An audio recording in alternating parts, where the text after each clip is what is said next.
आज हम पैडागॉजी आपकी इकोनॉमिक्स जो है उसमें आपने कल जो पढ़ा था वो था आपकी विशेषता थी सामाजिक नेटवर्किंग की। अब जो सामाजिक नेटवर्किंग का शैक्षिक उपयोग क्या होता है, मतलब शिक्षा में उसका क्या उपयोग है वो हम पढ़ेंगे। आज का हमारा टॉपिक है सामाजिक नेटवर्किंग का शैक्षिक उपयोग। सामाजिक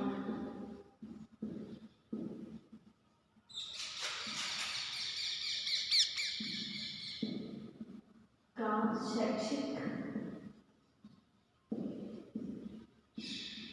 शैक्षिक उपयोग, यानी शिक्षा में उसका क्या उपयोग है। तो पहला उपयोग है उसका छात्रों को तकनीकी ज्ञान।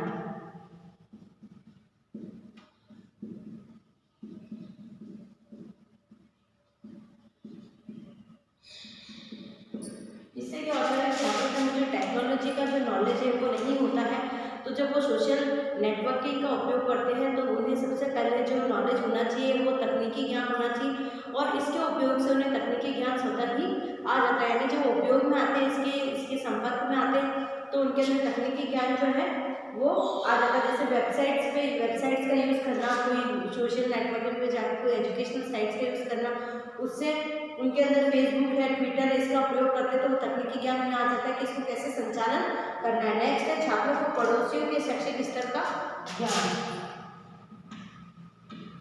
छात्रों को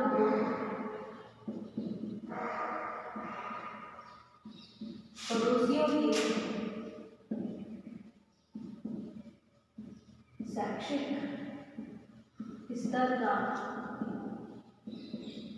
ज्ञान, यानी कि जो छात्रों के जो शैक्षिक मतलब जो पड़ोस की स्कूलें हैं या पड़ोस के राज्य में जो शैक्षिक स्तर है विद्यार्थियों का, वो उन्हें सोशल नेटवर्किंग के माध्यम से पता चलता है कि दूसरे राज्य में या दूसरे देश के अंदर जो शैक्षिक स्तर है, जो शिक्षा का स्तर है, वो किस स्तर का, या यहाँ पर वहाँ पर शिक्षा के लिए कौन कौन सी नीतियाँ अपनाई जा रही है, कौन कौन से विधियाँ अपनाई जा रही है, किस प्रकार से पढ़ाया जा रहा है। तो नई तकनीकी ज्ञान तो होते ही, साथ साथ जो उनके पड़ोस के जो स्कूल्स हैं, जो राज्य स्तरीय स्कूल है, जो अंतर्राष्ट्रीय स्तरीय स्कूल है, वहाँ का शैक्षिक स्तर क्या है वो उन्हें सोशल नेटवर्किंग के माध्यम से ही पता लगता है। विविध प्रकरणों पर व्यापक ज्ञान, विविध प्रकरणों पर व्यापक ज्ञान, यानी जो विभिन्न स्तर के प्रकरण होते हैं। यानी कि आज हम सिर्फ एक टॉपिक पढ़ रहे हैं सामाजिक नेटवर्किंग का शैक्षिक उपयोग। तो मान लीजिए इस टॉपिक पर मैंने आपको जो पढ़ाया इसमें आपको और अधिक जानकारी लेनी है और व्यापक जानकारी लेनी है, तो हम सोशल नेटवर्किंग का सहारा लेके जो हमारे एजुकेशनल साइट्स है वहाँ पर जाकर यदि हम इसको सर्च करेंगे तो इसके बारे में और अधिक जानकारी हमें मिल सकती है। हम किताबों से एक सीमित ज्ञान अर्जित करते हैं, पर सोशल नेटवर्किंग के माध्यम से विभिन्न प्रकार के जो प्रकरण होंगे उन पर हम व्यापक स्तर पर नॉलेज ले सकते हैं। नेक्स्ट है हमारा अनुसंधान कार्यों में उपयोग।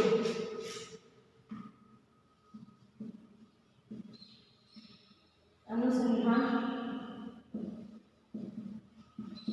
कार्यों में उपयोग, जो अनुसंधान के कार्य होते हैं, जो दूरबीन की जाती है, अंतरिक्ष संबंधित कार्य होते हैं, उनमें भी इसका, जैसे किसी देश में बालिकाओं द्वारा सामाजिक नेटवर्किंग का उपयोग किया जाता है, तो वहीं बालिकाओं द्वारा सामाजिक नेटवर्किंग का उपयोग व्यापक रूप से किया जाता है। जिससे सिद्ध होता है कि बालिकाओं को पूर्ण स्वतंत्रता नहीं है तथा उनका शैक्षिक स्तर कम, इसलिए बालिका शिक्षा में प्रगति की आवश्यकता है। इस प्रकार के आंकड़े भी प्राप्त किए जाते हैं, जो कि अनुसंधान कार्य है। हमें कोई आंकड़े प्राप्त करने कि किसी देश में बालिका द्वारा सामाजिक नेटवर्किंग का जो उपयोग है वो किया जाता है, वहीं बालिका द्वारा जो सामाजिक लड़कियों द्वारा तो किया जा रहा है, लड़कों द्वारा व्यापक स्तर पर किया जाता है। इस प्रकार पता चलता है कि जो बालिकाओं का जो शैक्षिक स्तर है वो कम है।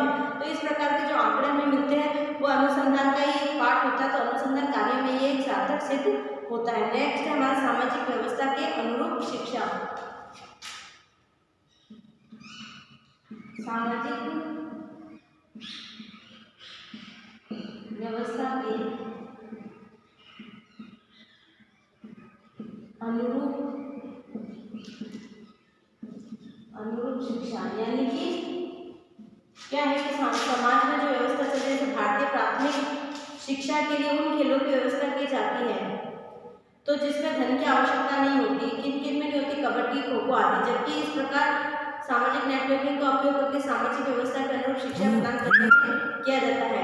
यानी कि किसी जैसे कि प्रत्येक व्यक्ति को समाज की आर्थिक, राजनीतिक और परंपराएं जो उसकी स्थिति की पता सामाजिक जो नेटवर्किंग उसकी सहायता से मिलती है।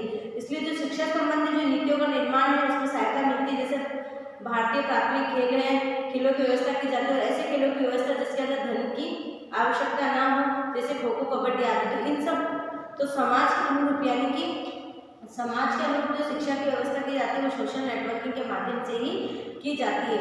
नेक्स्ट हमारा शैक्षिक नीतियों का निर्माण। शैक्षिक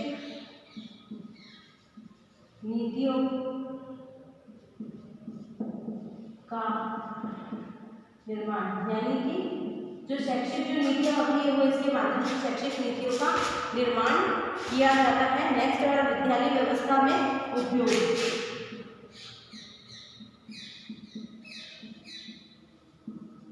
विद्यालय व्यवस्था में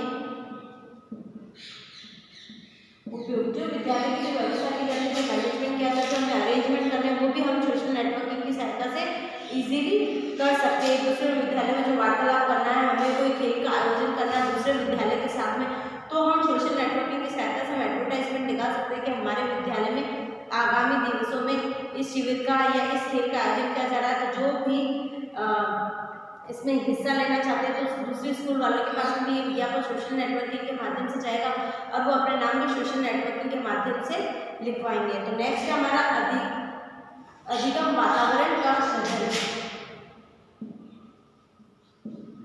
अधिगम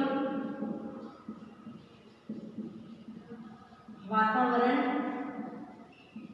का सृजन, जो हमारा अधिगम का वातावरण का सृजन होता है इससे, यानी कि अधिगम यानी सीखने का एक वातावरण बन जाता है सोशल नेटवर्किंग से, क्योंकि हम विभिन्न प्रकरणों पर व्यापक स्तर पर जानकारी ले सकते हैं। सामाजिक जो व्यवस्था हमारी शिक्षा की चल रही है उसकी जानकारी हम ले सकते हैं, तकनीकी ज्ञान हमें मिलता है। तो एक तरह से सोशल नेटवर्किंग के माध्यम से जो सीखने का वातावरण है वो क्रिएट होता है। नेक्स्ट जो है हमारा वो है शिक्षकों द्वारा सोशल नेटवर्किंग का उपयोग।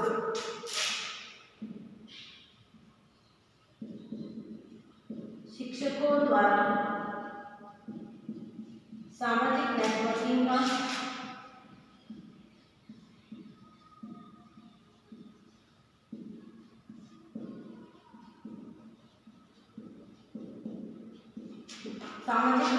का उपयोग, यानी जो शिक्षक है, जो टीचर्स है, उनके द्वारा भी सामाजिक नेटवर्किंग का उपयोग किया जाता है। मान लीजिए मैं विषय पढ़ा रही हूँ जिसके ऊपर मुझे थोड़ी सी कम जानकारी हो और किताबों में भी जो ज्ञान दिया गया वो संक्षिप्त दिया गया और मैं उसको और अधिक अच्छे से जानना चाहती हूँ, तो उसके लिए सोशल नेटवर्किंग का सहारा लिया जाता है, जहाँ पर हमें अच्छे से उसकी जानकारी, व्यापक स्तर पर उसकी जानकारी हमें मिल जाती है। नेक्स्ट जो हमारे प्रभावी शिक्षण अधिगम है,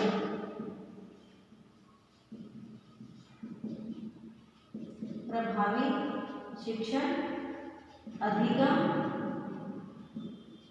इसके माध्यम से जो हमारे शिक्षण अधिगम की जो प्रक्रिया है वो प्रभावी हो जाती है। इसके अलावा और भी पॉइंट्स हैं, जैसे स्वतंत्र विचारों का आदान प्रदान करना। हम इसके माध्यम से क्योंकि हम जब कक्षा में होते हैं तो हम एक क्राइटेरिया में सीमित होते हैं, लिमिटेड होते हैं, हम उसमें लिमिटेड एरिया में या एक क्षेत्र निर्धारित होता है हम उसमें ही बोलते हैं। और जो सोशल मीडिया होती है उस पर हम हमारे विचारों को बोलने में, आदान प्रदान करने में पूर्ण रूप से स्वतंत्र होते हैं। हमारे मन में कोई शंका नहीं होती, हम किसी प्रकार की जो वार्तालाप होता है उसको निसंकोच कर लेते हैं। फिर हमारा रुचिपूर्ण अधिगम प्रक्रिया, ये एक रुचिपूर्ण अधिगम प्रक्रिया है। तो आज जो हमने पढ़ा था सामाजिक नेटवर्किंग का शैक्षिक उपयोग, तो आपने देखा कि कौन कौन से उपयोग है। यदि आपको इसको समझ में नहीं आया तो आप मुझसे पूछ सकते हैं।